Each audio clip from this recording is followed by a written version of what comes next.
Perrine, je me tourne vers vous, j'ai une petite devinette. Qu'est-ce qu'il y a vendredi du côté de Lille, dans votre belle région natale? Du côté de Lille, vendredi. Il y a les championnats du monde de K1. Je vais vous aider parce que je vois que vous n'êtes pas à la page et il y a le Français. Je m'excuse. Karim Gaji qui devait participer à ces championnats du monde. Il est forfait à cause d'une blessure à la main, mais il nous a fait l'amitié et l'honneur de venir sur le plateau de l'équipe du matin pour venir nous parler de sa discipline, Clio Paxer. Alors le K1, c'est quoi exactement? Parce qu'il y a plein de disciplines aujourd'hui qui ressemblent au kickboxing de près ou de loin d'ailleurs. C'est ça, et on a énormément de chance quand même d'avoir Karim Gaji. Merci d'être venu, malgré la petite blessure. Ça fait seulement 5 jours qu'il s'est fait cette blessure. Alors, qu'est-ce que ça représente à l'échelle mondiale, ces championnats de K1, pas kickboxing? K1. Il faut savoir que le Glory, notamment le Glory 22 qui va se passer à Lille, c'est l'événement le plus important au monde en matière de K1. Donc c'est l'équivalent de la Ligue des champions au foot. Et c'est les meilleurs combattants au monde qui s'affrontent. Et voilà, c'est le must en pied-point. Il devait y avoir 4 Français, du coup il n'y en a que 3.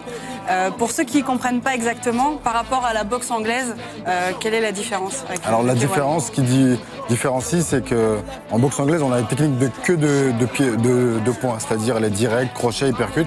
Mais en K1, on utilise les jambes, c'est-à-dire les coups-pieds et zone basse au niveau de la cuisse et les coups de genoux. Est-ce qu'on peut essayer pour voir ce Karim, juste, j'ai une petite question, Karim. Qu'est-ce qui est interdit finalement en K1? C'est quoi les interdictions?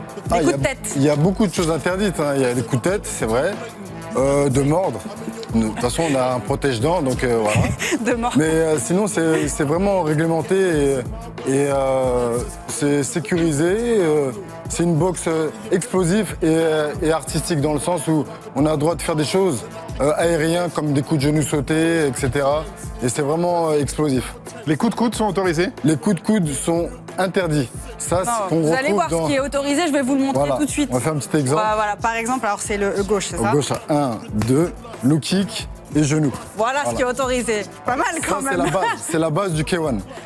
1, 2, 3. Et c'est toujours ces coups-là qu'on met en gros. Généralement, c'est ces coups-là. C'est-à-dire des points, comme en anglaise, des low kicks par exemple, et genoux. Voilà. D'accord, donc ça c'est autorisé. Je dirais qu'elle a peur de vous faire mal. Clio, vous pouvez y aller plus fort ou pas? Un peu plus fort. Allez-y, Clio, là. Ouf, voilà. Ouf. Mais je veux pas lui faire mal, il s'est blessé quand même. Non, ça va, c'est des bons fouls là.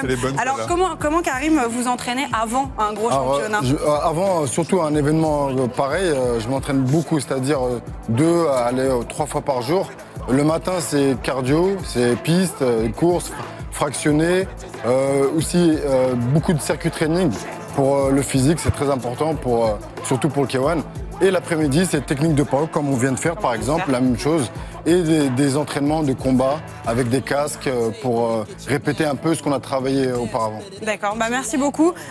D'ici 1 mois et demi, vous revenez sur le circuit à peu près? J'espère, revenir très très fort, plus fort que ce que j'ai fait encore. Et voilà, je vais revenir bien et bien meilleur. Merci beaucoup. Merci Karim. On imagine que la déception n'a pas dû être facile à digérer. Voilà, si vous êtes du côté de Lille, ce week-end, championnat du monde de K1, vous pourrez y aller. Et peut-être vous croiserez Perrine Storm, qui sera forcément là-bas aux alentours du stade Pierre-Mauroy.